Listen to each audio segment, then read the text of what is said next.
In the last few years, Google phones had their own personality. Do you want the best phone camera in the range of $800 and a little less? Get Pixels. Do you want crazy AI capabilities? Get Pixels. A smooth and simple software? Get Pixels. But you never expected a cutting-edge flagship hardware from Pixels. I mean all type of phone hardware. Of course, their price was not as high as a flagship, but that's not the case now. Pixels became $200 more expensive, but it seems that Google satisfies you with better hardware and some more crazy software things. Does this mean combining Pixel personality with a powerful hardware? Will this be the best phone on the universe, or Pixel 8 Pro is a little overhyped? This is Pixel 8 Pro review, so let's do it. Well, we will divide the review into two parts. What is great about this phone and what makes us say, oh, this is not that good. First, let's be positive. The best thing about this phone is this is a still Pixel and didn't lose its personality, but with better and more cutting-edge specs. Premium body, flagship display, updated camera system, good battery, good charging speed, and hardware that might be good. Let's just start with the design. The design language of the Pixel 8 Pro is the same as the 7 Pro, but now due to the larger sensors, the camera frame is more integrated. It can be said that 7 Pro was more stylish, but 8 Pro has a more professional feel. The frame of the phone is aluminum and the back and front panels are protected by Gorilla Glass Victus 2. The back panel has a very attractive matte finish, and unlike most phones today, the frame is slightly more curved, which makes it more comfortable too. The camera frame is shiny. This matte and glossy look is really good, but you have to be more careful about the scratches. In the front panel, the screen is no longer curved, and the screen-to-body ratio is reduced.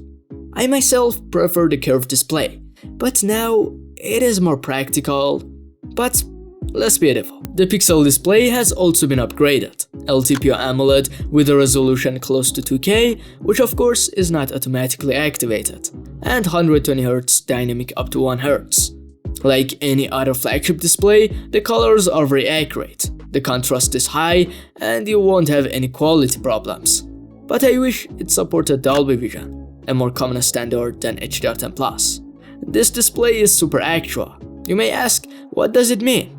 I must say that I hadn't heard such a name for the display before Google named it, but it means that it can produce 2400 nits of brightness, which is more than the current flagships of Samsung and Apple, and you definitely have no problem viewing content under sunlight.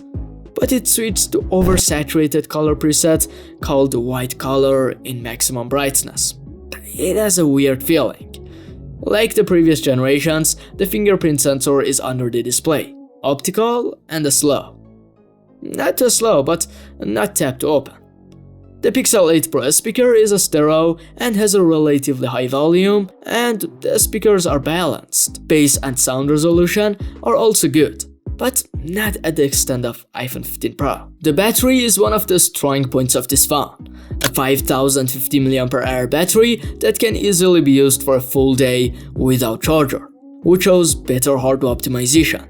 The charger is not in the box, but it supports 30W wired and 23W wireless charging, and its full charge takes about 80 minutes. The charging speed is high at the beginning, but it becomes slower at higher charges. The camera system of this phone includes a 50MP wide lens, 48MP ultra-wide, and 48MP 5x periscope lens with laser focus, and a 10.5MP selfie camera with autofocus. It can be said that in Pixel 8 Pro we see a combination of powerful camera hardware and, well, powerful AI of pixels, something we saw in the Pixel 7 to some extent. Also, the ability to take pictures and record videos in Pro mode has also added to it, a mode where you can control everything manually, a feature that we have been waiting for in Pixels for years. The photos of the main lens are normally 12.5MP. The photos have high dynamic range, high detail, especially in the shadows, good sharpness and good contrast. the white balance tends to be cold and the colors are a bit saturated, as always.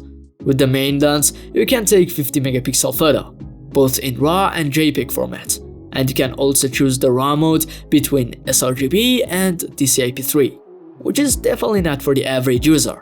It is for those who want to post-production professionally. It's surprising that you can't take 50 megapixel photo with the Pixel 8, which has the same sensor. Pixel 8 Pro ultra-wide photos are one of the best, or maybe the best ultra-wide. The dynamic range and detail of the photos are high, the colors are accurate but saturated, and the sharpness is suitable, so that the photos are not soft. It also has autofocus and can take macro too. The photos with 5x zoom are definitely weaker than the main lens, but they have very good detail and sharpness, and the dynamic range is also great, and the colors look almost the same as the main lens. In portrait photos, the skin color and details are very good, but the separation of the subject from the background and the background blur is not as good as we expect from a $1,000 phone. Night mode photos have high detail, good contrast, and at the same time natural. But the colors are not very close to reality. Pixel 8 Pro selfies are really lovely. Skin color and face processing are excellent. Detail and sharpness are good, and the dynamic range is also acceptable. However, there is some noise in low light. The main lens has OIS and the phone can record 4K video at 60 frames per second. Pixel 8 Pro is the first regular phone that have temperature sensor and is useless. It's not the most precise thing in the world, and even it's not available in some regions. But most of the character of the Pixel phone is in the software, where Google has promised 7 years of software updates. That is even more than Apple, which is unrivaled, surprising, but strange. From 3 years to 7 years? We should talk about it 7 years later. AI has now penetrated more into Google phones. Magic Eraser has now improved and performs well in difficult subjects, but still you should not expect miracles. An option called Magic Editor has been added to it, so that you can create a completely different photo, but it works good just 20% of the time. Is not so fast and not detect the subject well. There is a feature called Best Take in which you can choose the perfect form of every face in the shot, and it's done well. You can also improve the quality of your photos and videos, and the interesting part is you can do it with not just pixel photos. After recording the video, Google separates the different layers of sound, and you can reduce or even increase talking, noise, music that was playing in that place, or the sound of the wind, as much as you want. In most cases, its performance is excellent, but you should not expect miracles from it. Probably by the end of this year, the feature of zooming on the photos you have taken with minimal loss of quality will be added, only to the Pro series. So you have to wait, and you know why it will only be added to Pro. All the features of Google AI are not limited to photos and videos. Bard and Google Assistant are going to be integrated in the Pixel 8 series, but in the future. Well, you have to see the reviews of Google Bard separately, but in general, it definitely gives a new life to assistants, and they get out of a state of, oh, what is that music? Or something like that, you know? So far, it's been great, but Pixel 8 Pro is not going to stay great. Tensor G3, 12GB of LPDDR5 RAM, and UFS 3.1 memory. When we look at the specifications of Tensor G3, the cores are new generation, and according to Google, the neural processing unit is 2 times stronger and has 4nm lithography. So, what's the problem? The new Google processor is 2 generations behind the competitors in terms of both CPU and GPU, and this is felt even in non-gaming users. It's not that it lags or is annoying, but when you put it next to another $1,000 phone, the difference is completely felt. It doesn't have a severe overheating problem, but if it gets hot, it seems like the phone screams. It will be completely useless.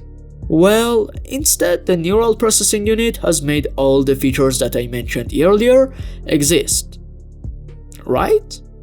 Also, I am strongly in favor of NP upgrade this is not the reality at the moment. A series of functions such as Speak to Write or Google Assistant and light edits are done with the hardware of the Pixel itself, and its performance is unique. But most of the features I mentioned earlier are done in the cloud. That means Google uploads it to its servers, processes it, and sends it back to you. If you have a good internet connection and the speed, then your experience will be better. But it gives the feeling that the power is not in your hand, as if you have installed an application. There are a series of ridiculous bugs in the camera app. For example, when you're taking a video, when you zoom, the lens does not change, and your zoom will be a digital crop. Or because of the low hardware power, its video portrait capability, which is extremely attractive and natural, is only recorded in 1080p quality. And as I said before, Magic Editor is almost useless at this point. But in general, if you are a fan of Pixel phones and their smooth software, Pixel 8 Pro is definitely for you. Also, apart from the hardware, the phone is great. It probably receives 7 years of updates too. Maybe if it wasn't $1,000, I would have suggested buying it more easily. Anyway, thanks for watching. If you like this video, like it, and if you like my content, subscribe to my channel. Goodbye, see you next video.